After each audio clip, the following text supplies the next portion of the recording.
saudações.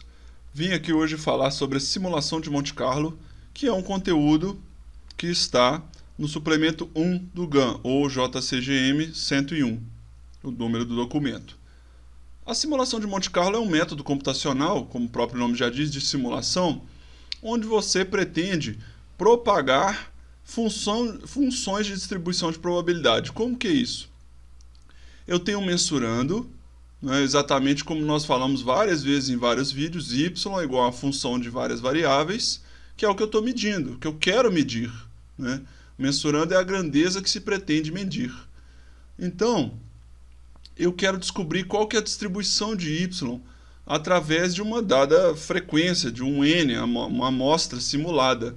Como que eu vou simular essa amostra? Eu vou tratar todas as variáveis com alguma distribuição de probabilidade conhecida, como, por exemplo, essas que eu listei aqui, e os seus parâmetros.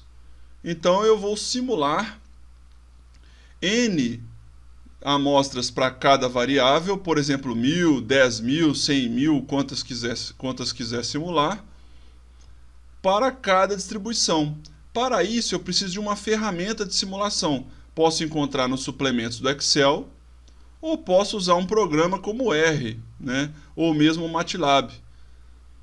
Lá você vai poder simular as amostras de acordo com cada distribuição escolhida. Por exemplo, se eu quero uma normal, x1 para mim é normal mi sigma 2, como está definido aqui, por exemplo, eu vou lá e programo uma simulação de amostra, né, de, vamos supor, 1000 amostras, n igual a 1000 para x1, e aí ele vai me simular. Eu escolho o valor de mi sigma 2, de acordo com a variável que eu já estudei. Né? Então, se eu tenho aqui x1, eu sei que isso aqui é uma massa, um volume ou uma correção, eu vou atribuir a distribuição, exatamente como você faz no cálculo de resultado com incerteza normalmente, pelo procedimento da lei de propagação de incertezas. Porém, aqui, eu não estou usando a lei de propagação de incerteza, eu estou usando simulação. Eu vou ter várias amostras de x1 e vou montar a função. Eu vou construir essa operação da função n vezes de acordo com o tamanho da amostra que você escolher. Então, por exemplo, eu tenho 1000 amostras simuladas de x1 de acordo com essa distribuição.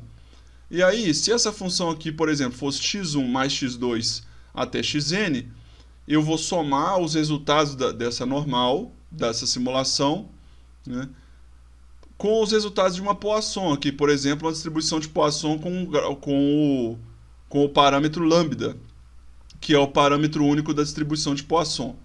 E aí você vai fazendo essa operação. Né? Eu tenho 1000 amostras para normal, 1000 amostras para Poisson, 1000 para retangular e 1000 para uma exponencial. Poderia ser qualquer distribuição. Eu dei esses exemplos aqui, que são distribuições mais próximas que a gente conhece. Com isso, eu vou obter uma frequência, uma estatística de frequência, ou uma amostra de tamanho 1000, se eu usei 1000 para todas, né? Eu vou ter 1000 amostras de y. De onde que essa amostra foi obtida? Ora, cada n igual a 1, i igual a 1, 2, 3 até n, até 1000, por exemplo, eu fiz essa equação do mensurando aqui, eu fiz essa operação.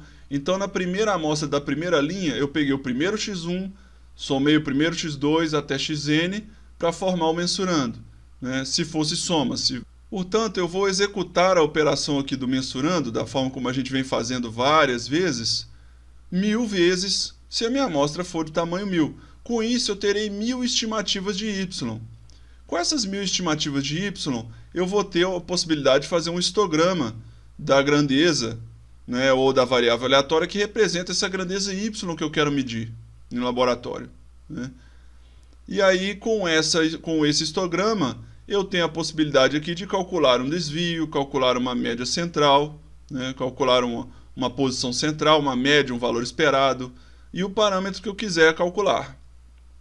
Posso fazer teste de aderência à normalidade, né, um teste, por exemplo, de Shapiro-Wilk ou Anderson-Darling, testes estatísticos para entender como essa distribuição se parece, ou com qual distribuição ela se parece, a qual distribuição eu posso associá-la à resposta desse mensurando. Em geral, a gente tenta associar a distribuição normal. nem sempre a gente vai conseguir. Depende do que resultar essas combinações aqui das distribuições que você propôs para esse mensurando. Então essa é a simulação de Monte Carlo, né? Você precisa fazer uma simulação computacional, você precisa de uma ferramenta que faça uma amostragem de acordo com a distribuição que você escolher, com a família de distribuição que você escolher e os parâmetros que você determinar para aquela função. Eu vou confessar uma coisa, eu não recomendo usar esse procedimento para calcular incerteza em laboratório, porque ele é um procedimento que envolve um recurso computacional diferenciado e um entendimento um pouquinho mais aprofundado.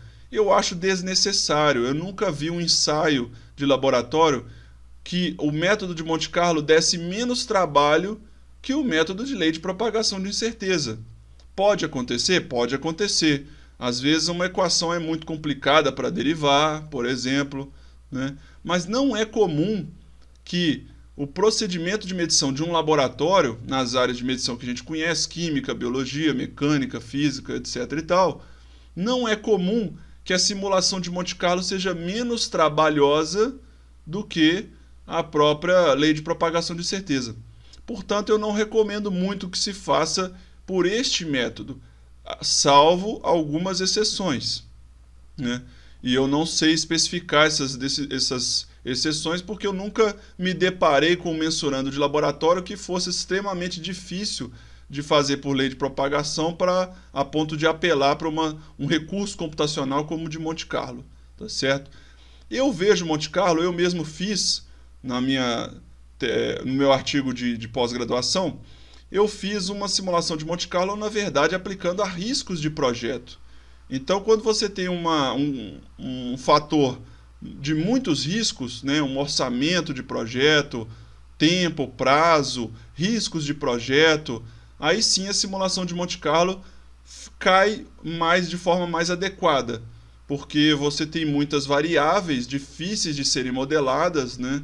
Como que aquilo ali vai impactar o orçamento do projeto, como que vai impactar o atraso, o prazo, qualidade, né? São problemas mais complexos. Aí sim, eu não tenho muitas condições de fazer uma lei de propagação de incerteza, por exemplo, para várias possibilidades de orçamento, de várias etapas. Se eu estou construindo um orçamento de projeto que é cumulativo, uma soma de etapas, por exemplo, aí sim eu venho para a simulação de Monte Carlo, que ela é mais adequada, mais do que aplicar exemplos de laboratório.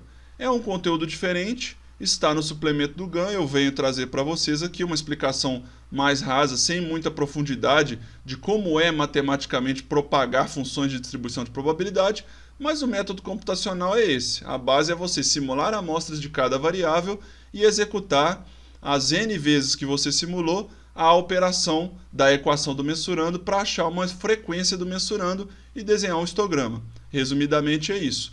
A esse histograma você vai tentar entender qual é a melhor distribuição que vai se adequar àquele histograma, àquela frequência de variável, àquela distribuição. Tá certo?